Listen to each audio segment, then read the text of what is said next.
ಜೈ ಗುರುದೇವ್.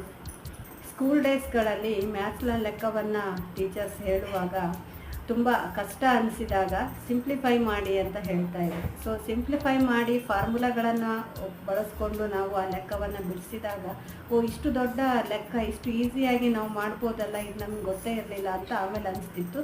ತುಂಬ ಸುಲಭ ಅನಿಸಿಬಿಡ್ತಿತ್ತು. ಅದೇ ರೀತಿ ಜೀವನದಲ್ಲಿ ಕೆಲವು ಕಠಿಣ ಸವಾಲುಗಳು ಅಂತ ನಾವು ಅಂದ್ಕೊಳ್ತಾ ಇರ್ತೇವೆ. ದೂರದಿಂದ ಅದನ್ನು ತುಂಬ ದೊಡ್ಡ ಸಮಸ್ಯೆ ಅಂತ ಹೇಳಿ ಯೋಚಿಸ್ತಾ ಇರ್ತೇವೆ. ಅದನ್ನು ಏನೋ ನಮ್ಮ ತಲೆ ಮೇಲೆ ಗುಡ್ಡ ಕುಸಿದು ಬಿದ್ದಿದೆ ಅನ್ನುವ ರೀತಿ ನಾವು ಯೋಚನೆ ಮಾಡ್ತಾ ಇರ್ತೇವೆ. ಆದರೆ ಆ ಸಮಸ್ಯೆಯ ಒಳಗೆ ಹೋದಾಗ ಅದನ್ನು ಬಗೆಹರಿಸಲಿಕ್ಕೆ ಇರಬಹುದಾಗಿರುವಂಥ ಹೊಸ ಹೊಸ ಆಯಾಮಗಳನ್ನು ನಾವು ಹುಡುಕಲಿಕ್ಕೆ ಪ್ರಯತ್ನವನ್ನು ಮಾಡಿದಾಗ ನಮಗೆ ದಾರಿ ಸುಲಭ ಆಗುತ್ತೆ. ಸೊ ಗಣಿತದ ಲೆಕ್ಕದ ಹಾಗೆಯೇ ಜೀವನದ ಜಟಿಲ ಸಮಸ್ಯೆಗಳು ಕೂಡ ಬಗೆಹರಿಯುತ್ತೆ. ಆದರೆ ಕ್ರಮ ಕೈಗೊಳ್ಳಲು ನಾವು ಸಿದ್ಧರಿರಬೇಕು, ಕಲಿಯಲು ನಾವು ಸಿದ್ಧರಿರಬೇಕು.